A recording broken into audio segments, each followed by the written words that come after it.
My name is Jessica. The courtroom in downtown Charleston was suffocatingly quiet, the air thick with the weight of old wood and dust. The judge's words cut through the silence like a knife. The trust stands firm. The claims are dismissed under South Carolina probate law, with no room for appeal. I sat there, a strange mix of relief and sadness washing over me. The battle was over, but the scars would remain.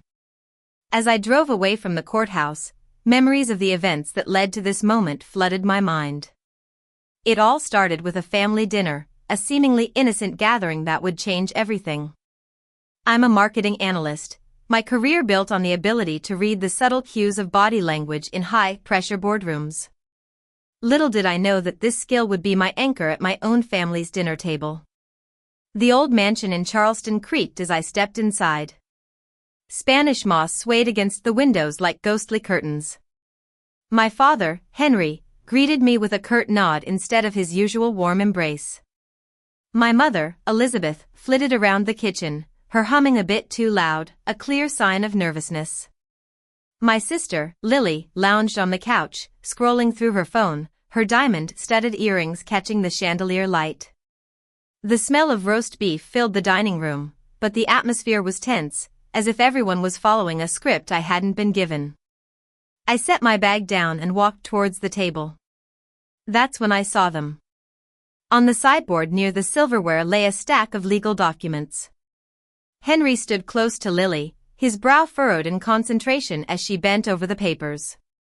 My heart skipped a beat when I saw my name written in a clumsy hand. It was a forged signature, as obvious as day. For a moment, I froze, the room spinning around me. Lily smirked, then quickly tried to cover the page. Henry cleared his throat nonchalantly and shuffled the papers aside, thinking I hadn't noticed. I lifted my glass of water, my hand steady thanks to years of negotiation. They thought they were one step ahead, but they had no idea that the accounts they were so desperate to access held only $1 and a red alert trigger. The moment they tried to touch it, alarms would go off. I sat down at the table, placing my napkin on my lap, wearing the mask of a dutiful daughter. The trap was already set. Outside, the Charleston dusk settled, and the sound of cicadas filled the air. It made me think of my grandmother, Rose, whose wisdom had prepared me for this moment. I remembered being 10 years old, sitting across from Rose at her favorite diner on Elm Street. The red vinyl booth squeaked when I moved, and the smell of pizza and garlic filled the air. She always ordered a large, thin-crust pizza. When it arrived, she'd slide it towards us and cut it into uneven slices with her own knife, ignoring the waiter's perfect triangles. "This slice is for bills and necessities," she'd say, setting aside the largest piece. "This one is for future savings." Another slice landed on the napkin between us. "This smaller one is for helping others," she'd tap the tiniest piece with a smile. "And this little sliver is for having fun, so you don't get tired of saving." At 12, I started keeping a ledger in a leather-bound notebook, tracking the money I earned from babysitting and doing odd jobs for neighbors. Rose would look it over during our Sunday breakfasts, nodding at the neat columns and asking me gentle questions that made me think about my long-term goals. By 16, I was babysitting almost every weekend in our neighborhood, and I used the money to open my first savings account. Rose came with me to the bank, her hand on my shoulder as I signed the forms. Lily, who was 4 years older than me, never understood the value of saving. She would spend her allowance on designer clothes and the latest gadgets within a week. If she needed more money, our parents would give it to her without hesitation. Once, when she crashed her bike into a neighbor's mailbox, our parents paid for the damages without a second thought. One afternoon, after Lily came home bragging about a new pair of shoes she hadn't paid for, Rose pulled me aside. "Don't let their ways make you doubt yourself, Jessica. Being cautious isn't being stingy. It's a strength," she said softly. I held on to her words. Every entry in my ledger was a reminder of her wisdom.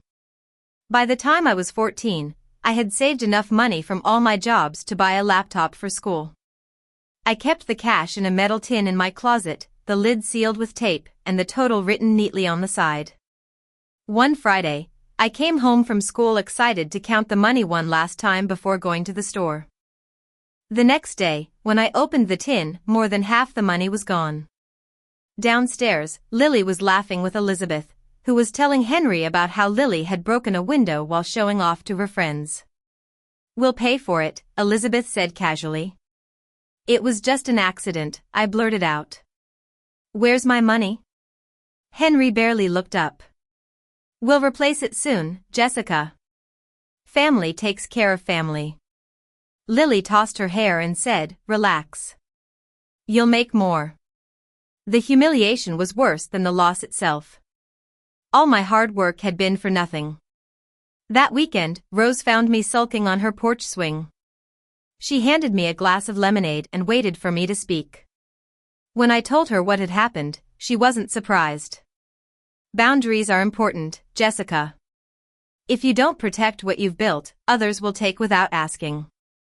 And once they start, they won't stop," she said. Her words sank deep into my heart.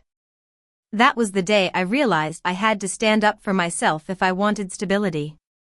As Lily graduated high school with a mediocre transcript, our parents were overjoyed when she was accepted into an expensive private university in Miami. They talked about the campus, the prestige, and how it would open doors for her. They wrote the checks without hesitation, as if money grew on trees. I stayed in Charleston, enrolling at a state college that I could afford with a scholarship. My days were filled with classes and part-time jobs at a local bookstore. At night, I interned at a marketing agency, learning the ropes of the industry. I was exhausted, but I felt a sense of accomplishment in building my own future. Meanwhile, Lily's updates were a constant stream of parties, vacations, and new purchases.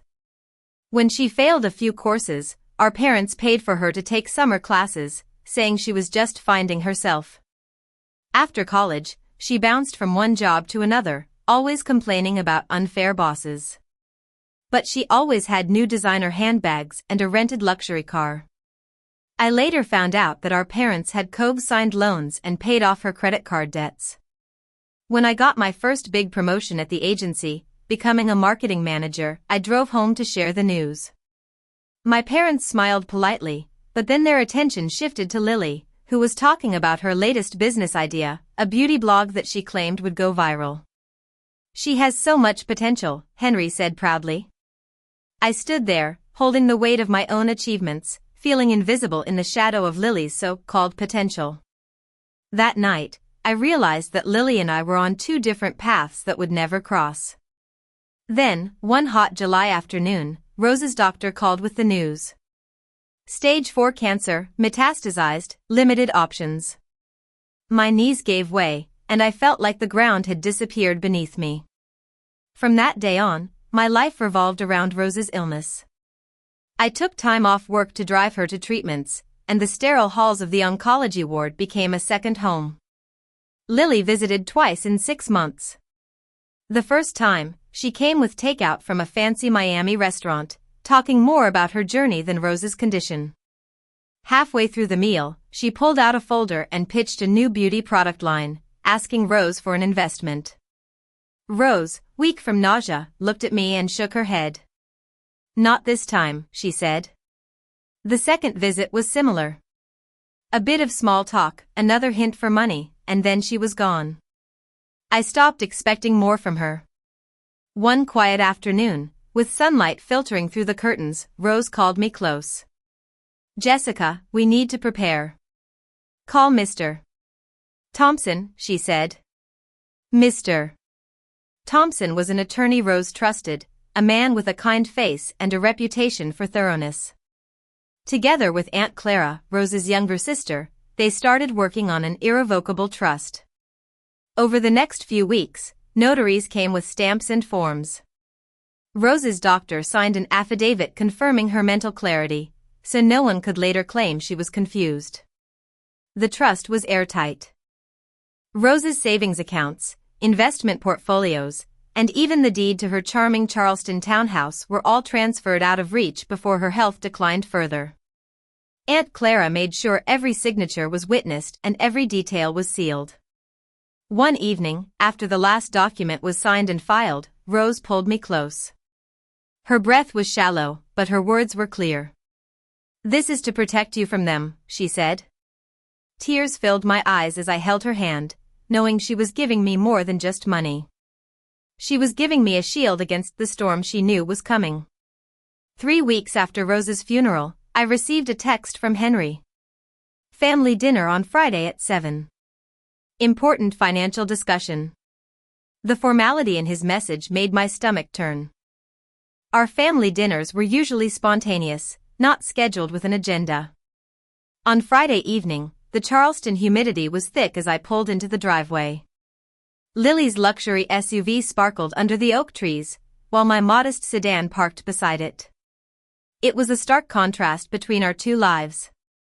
Inside, the familiar smell of Elizabeth's roast beef hit me. She was standing at the stove, arranging a platter of expensive cheeses.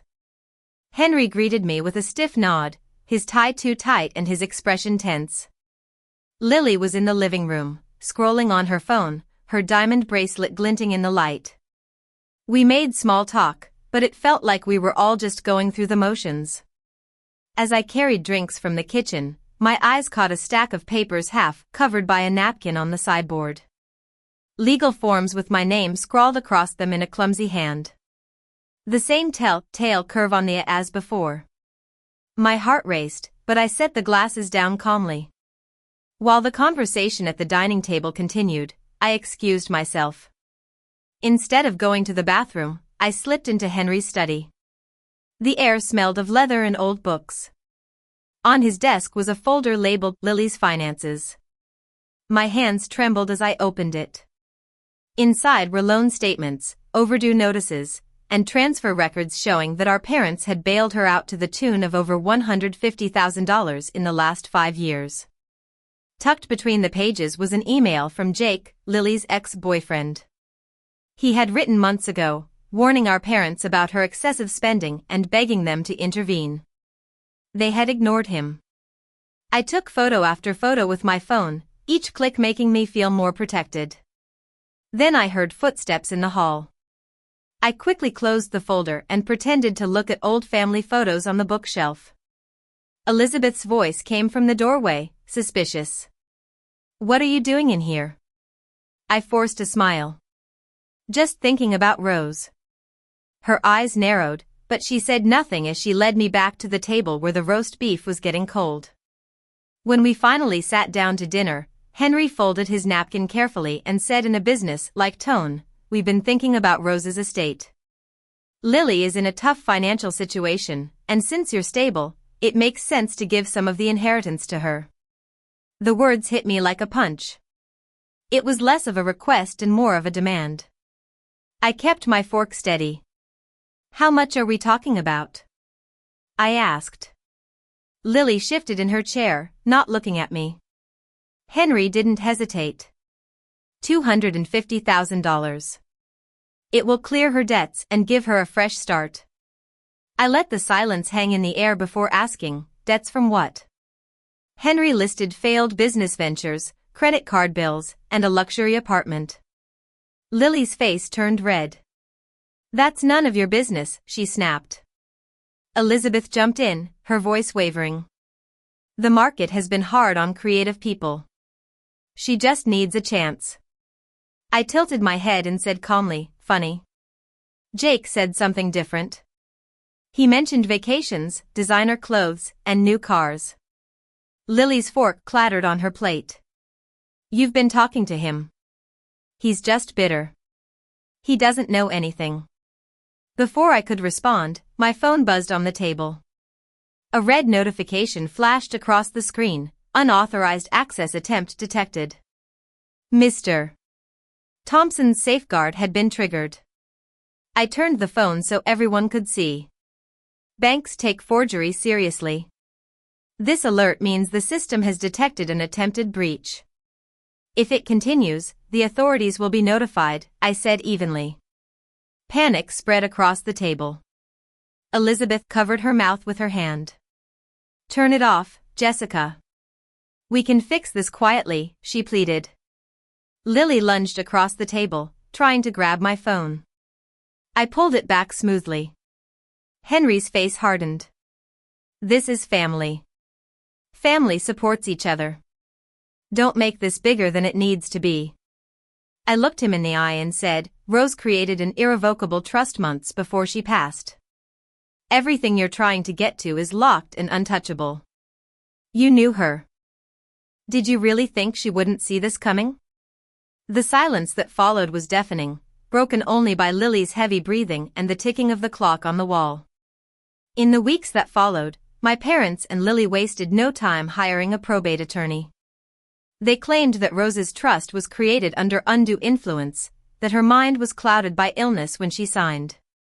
I read their accusations with a sense of detachment, as if they were talking about strangers. Mr. Thompson, as calm as ever, built our defense step by step. He gathered the notary's records with Rose's clear and dated signature, the doctor's affidavit, and the transfer records from weeks before her decline. Aunt Clara provided a witness statement, describing Rose's composure and clear instructions. The court hearing was short. The judge skimmed through the documents, asked a few questions, and then made the decision in less than 20 minutes. The trust stood firm, and their claims were dismissed. After the court's decision, everything fell apart for them.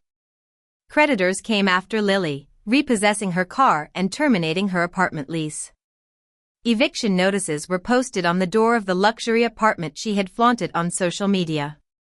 For my parents, the situation was even worse. Years of co-signed loans and hidden debts led to Chapter 7 bankruptcy.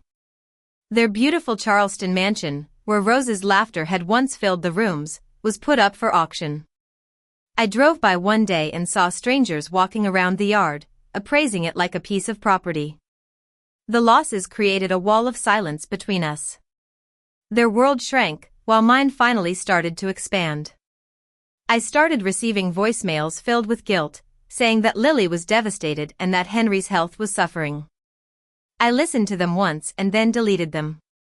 Soon, the calls kept coming from different numbers, but I blocked them all. I told Mr. Thompson to handle any further communication. For the first time in my life, silence became a form of protection. In therapy, I learned to deal with the emotions that came with it.